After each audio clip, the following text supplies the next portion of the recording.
अमरावती जिल्ह्यातल्या एका छोट्याशा गावातून आज आपण अशा एका महिलेची प्रेरणादायी कहाणी जाणून घेणार आहोत, ज्यांनी जिद्द, मेहनत आणि आत्मविश्वास याच्या जोरावर स्वतःचं वेगळं स्थान निर्माण केलंय. अमरावती जिल्ह्यातल्या भातकुली तालुक्यातलं सायत हे गाव आणि या गावातल्या शेतकरी मुक्ता ठाकरे, एका सामान्य कुटुंबातल्या या महिलेनं घराच्या 4 भिंतीत राहून केवळ संसारच नाही तर तीन यशस्वी व्यवसाय उभे केलेले आहेत. सुरुवात झाली ती अगदी छोट्या प्रमाणावर गांडूळ खत निर्मितीपासून.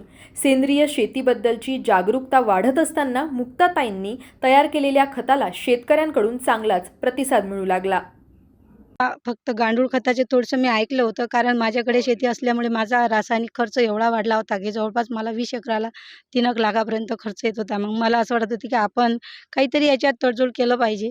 नंतर माझ्याकडे मला असं माहीत होतं की आपल्याकडे आता शेण भरपूर आहे.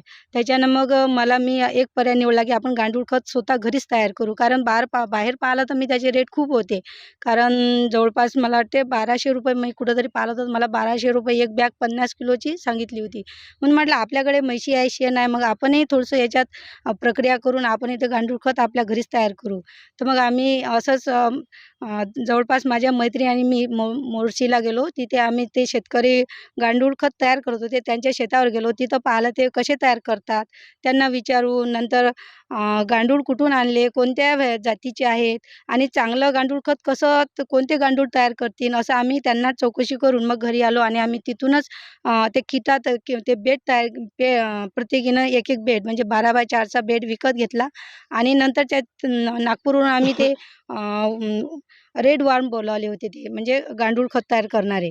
नंतर मग घरी आल्यानंतर माझ्या घरी जवळपास 60 दिवसातच माझ्या घरी ते खत तयार झालं. म्हणजे असं काही गांडूळ खताचा मी अभ्यास नाही केला. तिथं जागेवर जाऊन मी तो अभ्यास करून माझ्या घरी खत तयार केलं आणि चांगल्या पद्धतीनं मी म्हणजे प्रशिक्षण न घेता चांगलं खत तयार केलं.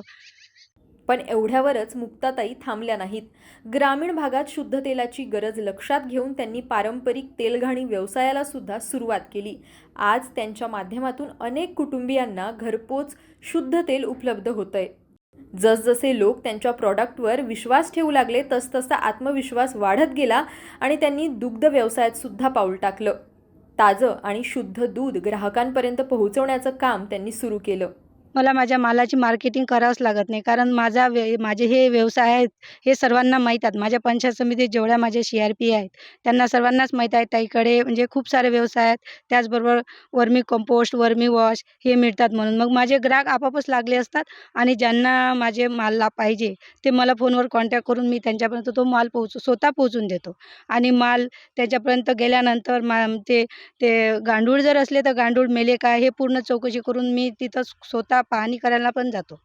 दुग्ध व्यवसाय करताना चारा जो आहे, चाराही मी स्वतः माझ्या शेतातून काढतो. नंतर दूध काढायचा प्रश्न राहिला तर तो स्वतः मीच काढतो आणि माझा भाऊ डॉक्टर असल्यामुळे मला त्याचा पण खूप हातभार आहे.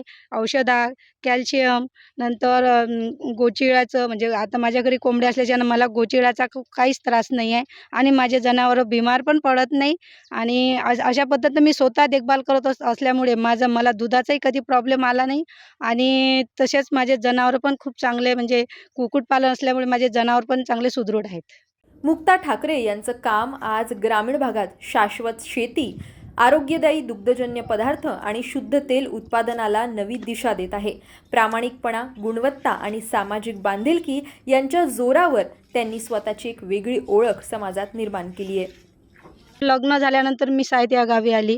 सायत गावी आल्यानंतर माझ्याकडे फक्त शेतीच होती. शेतीच्या व्यतिरिक्त दुसरा काहीच व्यवसाय नव्हता. पण त्यामध्ये माझं म्हणजे काहीच भागत नव्हतं. म्हणजे छोट्या-छोट्या पैशाच्या अडचणी, म्हणजे खूप कंडिशन अशी शेती असूनही आपण म्हणजे एवढं काही माझं खास काही एवढं हे नव्हतं. मग मी असंच ऐकलं होतं की बचत गटात महिला होऊन राहिल्या. मग मी यांना म्हटलं मी बचत गटात होतो तेव्हा APL आणि BPL अशा होत्या. म्हणजे APL महिला गटात नव्हत्या होत आणि BPL महिला पाहिजे होत्या. पण मी BPL नव्हती, पण माझी इच्छा होती की आपण गटात यावं. म्हणून मी भातकुलीला मी थोडीशी चौकशी केली होती. तर तिथं त्यांनी गट सुरू केला. पण जमिनीला जो पूरक व्यवसाय असल्याशिवाय कारण भागतच नाही. कारण मजूर सुखी आहे, पण शेतकरी गरीब असल्या या वृत्तीनं मी माझे व्यवसाय वाढत गेली. नंतर असंच महिलांना सांगेन की व्यवसाय असल्याशिवाय पर्यायच नाही आहे. शेतीत मला माहीत आहे की काहीच उरत नाही शेतकऱ्याजवळ. त्यासाठी काहीतरी व्यवसाय असलाच पाहिजे म्हणून हेच वृत्ती ठेवून मी महिलांना पण जागृत करत असते व्यवसायाबद्दल. एका सामान्य घरातून उभं राहिलेलं हे असामान्य यश आज अमरावती आणि भातकुली तालुका परिसरात अनेक महिलांसाठी मुक्ताताई प्रेरणेचा दीप बनल्या आहेत.